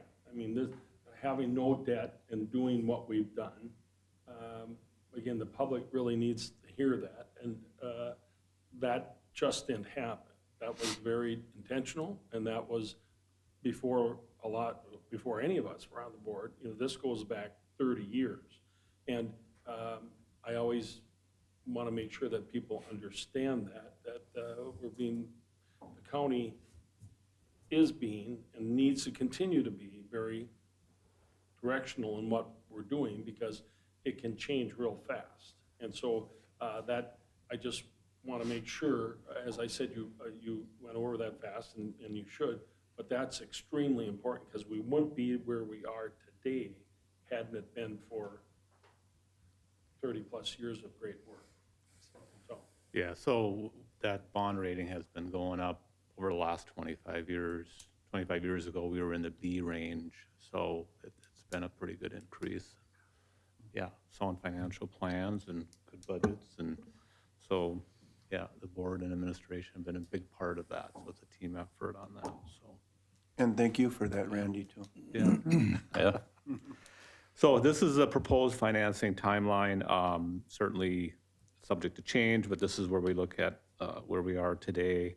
Next time you'll see Bruce is at the March 10th meeting, the pre-sale resolution. I don't know if you want to mention a little bit of what that all entails. Sure, thank you, Randy and Mr. Chair and Commissioners. At that meeting, we will go over a plan of finance, if you will, with the specific details on the proposed financing after more conversations with your team. And there will be a resolution prepared by bond counsel, essentially giving us, as well as staff and other folks, the green light to move forward towards the next steps with the bond issue. It's not the actual bond sale, but it's an opportunity for you all to kick the tires, ask any other questions you might have. You'll see an updated cash flow with the lost revenues and the projected bond debt service. And we just want to make sure everyone's on the same page and comfortable moving forward at that point. And we should just clarify, the lost revenue doesn't mean it's lost, it's local No, I'm option sorry. sales Right. tax. And Mr. Chair, I was recently corrected. Apparently lost is no longer the right term. It's supposed to be just local sales tax. Because you don't have an There you option. go. You don't have an option of whether to pay it. A legislator told me that. So Yes. it's just Senator Rest was, local sales tax. and Okay, Randy. Mr. Chairman, Randy, how long does Bruce stay with us, the Ellers Group, through the entire project? And how is that paid for? Is that, It's part of the financing but is costs. it paid for and- on a contractual basis, or is it based on the amount of bond, or I'm just curious about that? It's based on a contract we have with them. There's two parts of the contract. One is for the advisory services that you're seeing today. And then on the consent agenda, we're also using them to do our investments and arbitrage. So that is more on a calculated amount based on the size of things. So yeah, we're very fortunate. We did a RFP for the services and looked at 4 different firms, and we picked Ellers. Just the strength of their team was very high compared to the other ones, and they came in with a very competitive bid. So we're fortunate to have Ellers. So yep.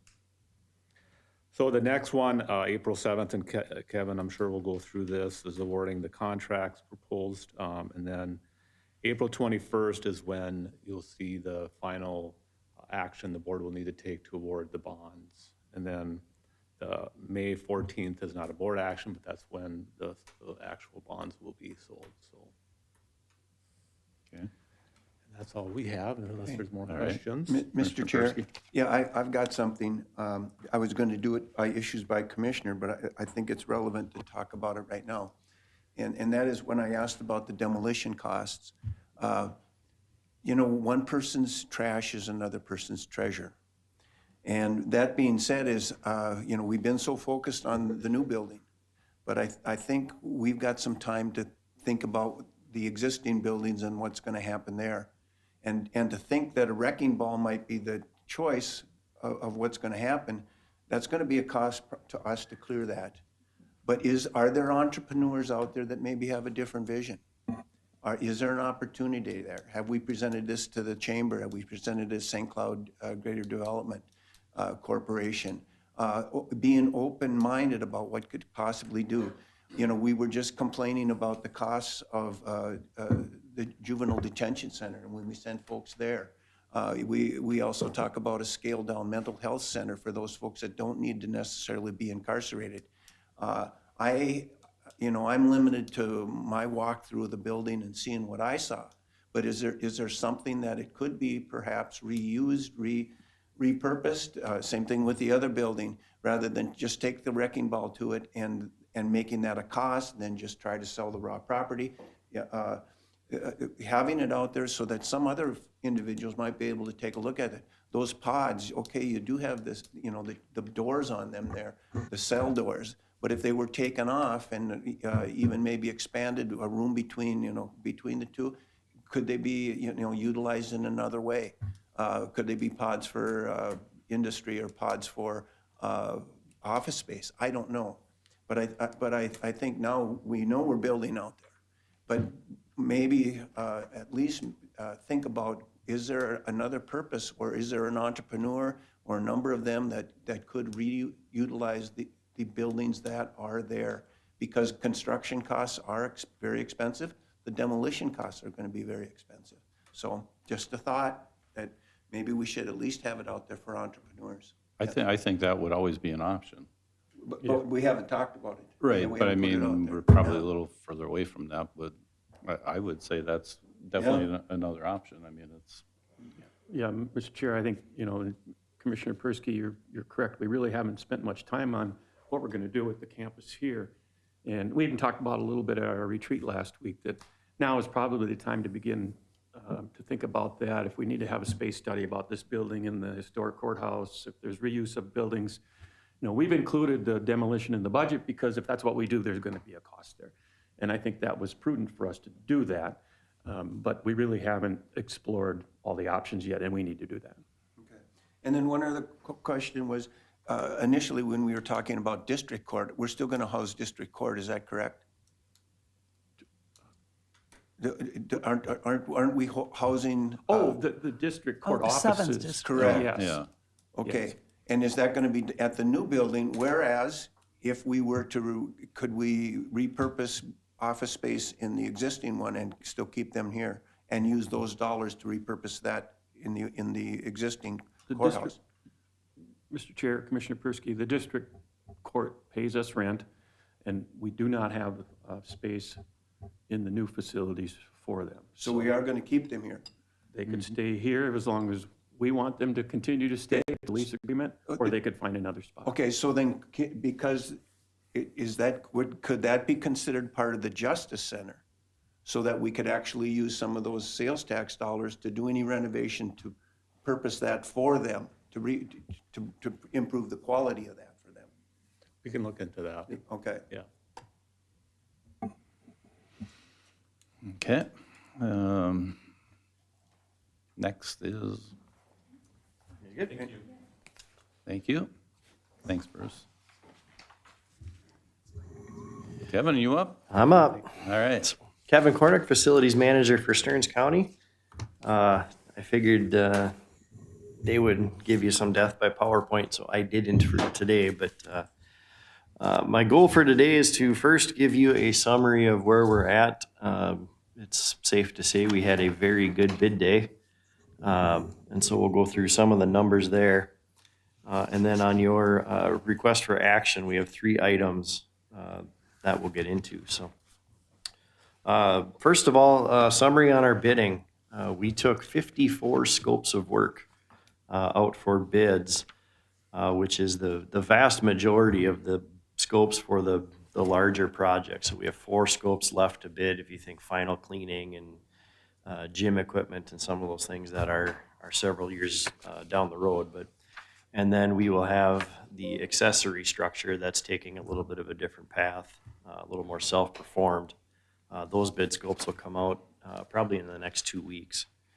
So that'll be a second round of bids. On the board's direction, we separated several work areas into smaller bid packages. So that's what got us up into that 50 bid scope range. So electrical, for example, was separated from inside the building to outside of the building. Paint was separated into 2 halves. Glazing was separated. And the intent was try to right-size this to fit some of the contractors that we have in our local market. I think we accomplished that goal. We had 225 individual bids submitted for our project, and I can tell you that that's a record setter number. Even Kraus Anderson, who bids big work all over the state and upper Midwest, was blown away by that amount of bidder participation. So of that, 55 bids were submitted from I'll say local companies, St. Cloud or surrounding communities, or Stearns County as a whole. Again, that's 1 in 4 bids that's come right out of Stearns County. As we work to vet our low bids and work our way through the contracts, I predict that about 60% of the hard cost dollar value will go to firms that are local to Stearns County. So that's a very big number. As of today, our hard construction cost, or our bid costs, are hovering between 205 and 210 million. Our estimate had that up in the $250 million range. So that's a very, very good bid day. And I think the thanks to that goes to the team that we have working on this. Our architects and their engineers processed a really good set of bid documents on a really complicated building. You're taking, essentially 3 different complicated use functions and smashing them into one building. That takes a lot of effort to make all those things work and the security to work. And, on one hand, we have a fully open, accessible courts where anybody can come, and then we have a jail. So, we're kind of on both ends of the spectrum, and making a building that can do that. That's my hat's off to them for pulling one together. At the same time, we processed over 2,000 questions and substitution requests and other inquiries through the bid process. We posted this thing for bid in the 6th of January. They were due back on the 5th of February. So that's a lot of moving parts to make sure that all these contractors have the right answers to put good numbers forward. Kraus Anderson and their partner Contegrity Group really hit the local market hard, and Contegrity in particular, they're a pick up the phone and call sort of firm, and I'm sure I probably owe Pete a new cell phone for as much as he spent on there. But I think all of that really contributed to us having a strong bid day, having contractors that were aware, excited, planned on this, when they're looking at their long range plan. So that outreach, I think, really made the difference. So overall project budget, which is a little more familiar to what you've seen before, the team is looking to add a few line items to that. I think we've talked about some costs in dispatch that we did see coming with some of our current technology phasing out, where we were anticipating some reuse. Court technology, same thing. Some of the technology that we anticipated maybe bringing forward is going to hit end of life, right at or near the time we're moving. Furniture, fixtures, and equipment. is an area that we're looking to probably add some dollars back in, because we had trimmed in an effort to try and stay in the wheelhouse, and I think our team is feeling that we're maybe uncomfortably low there. And then some contingencies that, we were looking at 3 or 4%, and industry best practice would tell you, hold 5% contingency, especially on a building that's this big, this complicated, and crosses this many years of construction, that inevitably things are going to happen. At the same time, as we work through these 54 bids, the team, as we're seeing, going one by one, if we're seeing issues with the low bid that, we have concerns with, in our project budget, we're generally carrying the second low or even the third low number in an effort to, hedge our bets. And then we'll sit down with all the low bidders, a significant portion of the second bidders, to make sure that they have what they need included in their bid to perform and do what we're asking them to do. But if we have any issues with that at all, we're generally carrying the second low number from a budget perspective. With all of those things pulled together, our overall construction budget sits comfortably below $290 million. And if you recall, at design development, we were at $324,900,000. So that's a remarkably good bid day. So Mr. Chair? Questions on so that? That 290 includes the contingencies? Mm-hmm. Okay. Correct. Yep. So if you remember that spreadsheet that we had, that is the bottom line number that we were pulling forward. We were at 320.39, and I estimate us to be well below 290 million when we get through all these bid scopes. So. Commissioner Bertram? Mr. Chairman, on that point, Kevin and I have talked, and Randy and I have talked. Just my caution is, and I've already heard it, well, maybe we should add the fifth floor, or maybe we should add this. We're not going to have that discussion, correct? I mean, what we're doing is what we're doing. As of today, I think the project team is comfortable with what we have designed and what we're moving forward with. This is fresh, so if a compelling argument comes before the project team, we'd certainly bring it before the board. But as I sit here today, I don't have any. Because my caution, Mr. Chairman, is that we don't fall into that trap. Everything is going as well as could be expected, and so it's still going to be a lot of money. But again, so let's not blow an opportunity to be very frugal and responsible by saying, well, yeah, what the heck, let's throw this in, or what. So that's just my caution. Yeah, no, I agree with you. And like I said, as of today, the project team hasn't fielded any of those requests. We had 10 alternates listed in our bid documents. In a future meeting, we'll bring those to you. Some were cost savings ideas, changing from copper to aluminum conductors and electrical. There was some granite on the exterior of the building that we opted to value engineer off. But we still went out and got a price for it. So that kind of questions I will bring to the board for some input from you guys. We had some smaller ones on planting, how much, if there was some planting that the county was going to take on with their own forces if the budget was tight. I'm going to recommend that we push them into the project and have the project done completely. But that list of 10 was pretty small, and you'll see those broken out at a future meeting as we get into this. And then, with all these technology areas and contingencies, we'll continue to bring that sheet forward. You'll see them line by line.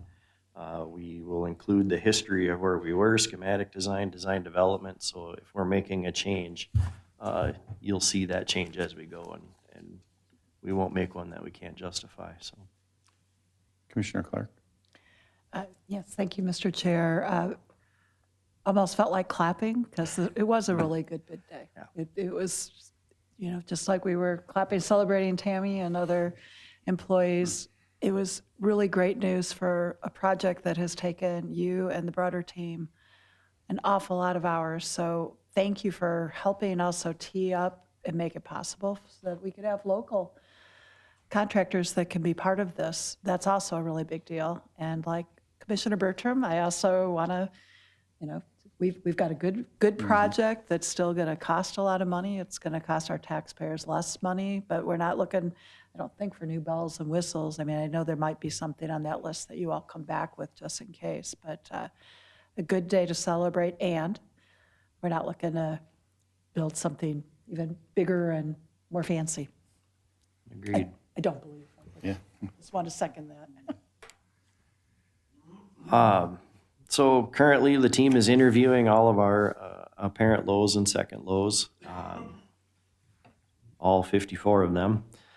We have 60 days from bid day to issue contracts, so that puts our final bid issue date at April 6th. So you'll see either all 54 scopes or a recommendation from us. We'll have a few critical path contracts that'll come to the board on March 10th, and the remainder of the contracts, the bulk of the contracts, on March 24th. So I do anticipate a few low bids that we receive that'll get pulled. Either they miss something significant or we're spotting an issue. Like I said, in that 290, we're being overly cautious taking second lows where we think we have any issues at all. And there's a few other scopes that, we either had a single bid that was, way out of range from where we estimated, where we might reject and rebid or try to take a harder look at those. And, I'm happy to say that none of those issues are on any of our critical path contractors. So it's things that are 2027, 2028 type contracts that we're taking a little harder look at. So the actions in front of you today, there are 3. The first is to approve a contract, our first contract with our earthwork scope, which is 31A. Approve their contract in its entirety and approve staff to issue a limited notice to proceed. So our earthwork contractor is responsible for site clearing and grubbing as part of our environmental assessment worksheet and best practices. We would like to have the trees down and cleaned up prior to any creatures deciding to nest there for the spring. So if you think, I know Jody runs into this a little bit on the highway side, so you're familiar with trying to get some of that work done before generally March 31st. So we would like to approve the earthwork bid in its entirety and then issue that notice to proceed limited to clearing and grubbing when staff feels we have all the permits and approvals in place to do that work. The second is to provide staff with direction on the overall project scope. So right now the bid project is bid out to include the sheriff's office in its entirety, the jail in its entirety, and the courts tower in its entirety, plus the accessory building. And I would like the board's direction that that's the way you want me to approach these contracts and prepare them for your ultimate approval. And then the third is a contract with GLT Architects for the design of that accessory structure. Their contract is for $230,000. That is a fixed fee, so the contract amount changes or goes up and down their fees. That's a flat cost for them. And if you work the percentage of architecture, that's a pretty good price. GLT treats us very well, so I would like to get them moving so we can get bid documents out on that building. So any questions on those 3 action items? Kevin, on that first one, is that where I read it's roughly $75,000? Yeah, the contract value that we will write is for $7,982,850. And that'll go to Vite Excavating out of Rogers in partnership with a few local firms. So Is that who Earthworks is? that's what Earthwork, yeah. Okay. Okay, we heard from Kevin. What's the wishes? Can we do these all as one, or I was do going we? to ask. Well, Okay. I'll move approval of items 3 through 5 then. 3 through, or 1, 2, 3? Yes. Okay. I just meant that we're on. Depending on Yes. when you read, right? I don't know if I'm you looking have at to the one reread online. those or not, but Well, it would be approve the contract for bid scope 31A for earthwork for that limited, the clearing and grubbing of the site, approve the GLT architect, and then to direct staff to assemble all the contracts for the total project. Correct? Correct. Okay, so we have a motion. Do we have a second? I'll second. Okay, we have a motion and a second. Further discussion? Seeing none, all those in favor signify by saying aye. Aye. Opposed? Motion carried. Thank you. You got your marching orders. Got our marching orders. Looking forward to it. Feels like a Oh. long time coming. I think we'll look forward to the next couple of meetings just to kind of get more clarification on where we're at. Absolutely, yeah, I should have maybe got into that a little bit, but my intent is to bring a limited number of contracts on March 10th, along with a much more detailed, the budget sheet that you guys have seen before, so it'll look the same. I won't be here, so that'll be Captain Mark's show to run on that day. The bulk of the contracts will come to you on the 24th. And then just some other side notes, our EAW is, the environmental assessment worksheet is published with the state. They have a 30-day window, I believe that starts next Tuesday. And then we're working through a conditional use permit, a plat, and a variance for the building height with the city of St. Cloud. But that process seems to be working through their system just fine. I don't see any issues with any of that, so. And then we're waiting for finalizing of the city and state's building code plan review. So the state is doing everything jail related, the city's doing the remainder, and then the state is doing all the plumbing. So I do anticipate, there'll be some changes on their review documents where we'll have to go out and work with our contractors and, ultimately issue some change orders to address whatever issues the state and the city might come up with. So be prepared for that. But that's pretty normal in this course. So Okay. All right. Well, thanks, Kevin. thank you. Okay, next up is the issues by commissioners. Commissioner Bertram, would you care to start? Well, just two personal things. One, happy belated birthday to Commissioner Persky, and happy anniversary to Commissioner Clark. That's it. We'll keep it on the light side. Okay. Commissioner Persky. Real quickly, Kevin's out the door, but let's applaud him for the efforts he just did. He's still here. Oh, he is? He's in the Oh, corner. he's in the back. Oh, I thought I heard the door go out. Okay, Kevin, I just wanted to toot your horn. Appreciate getting those low bids in, and staff and everybody that worked on that. And, being conscientious of going at 325 million and having it be at 290, that, being fiscally responsible is, something I think we owe the taxpayers in moving this project forward. But I also just want to celebrate those numbers coming in so low, so thanks.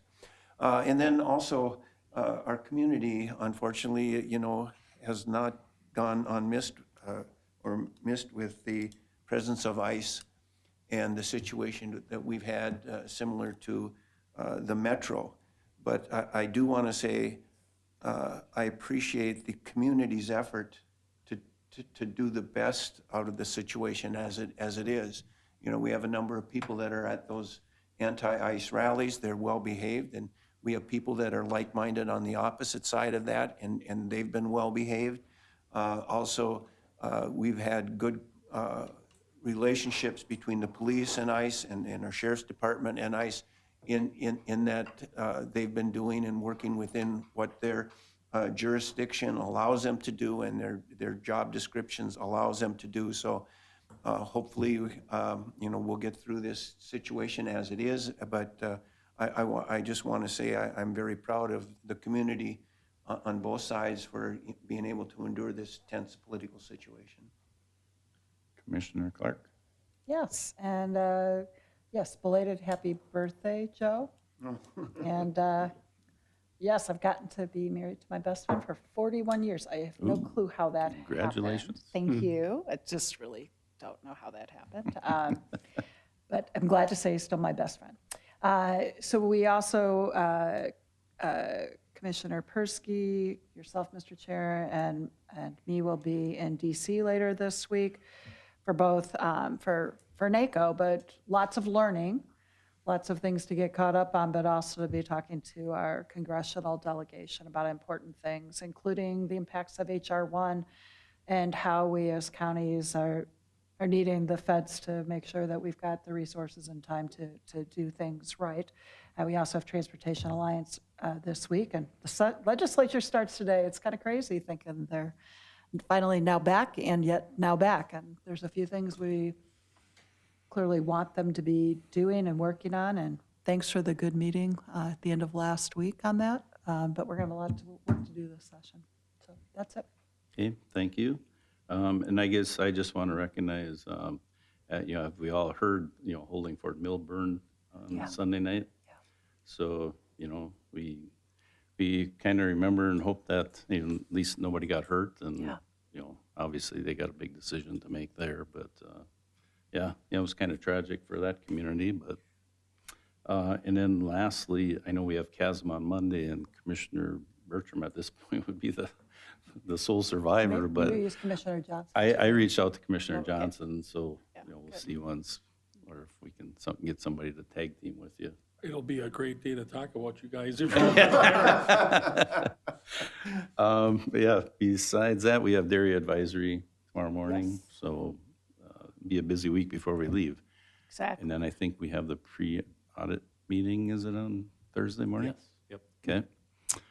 All right, well, with that, we will adjourn. Thank you.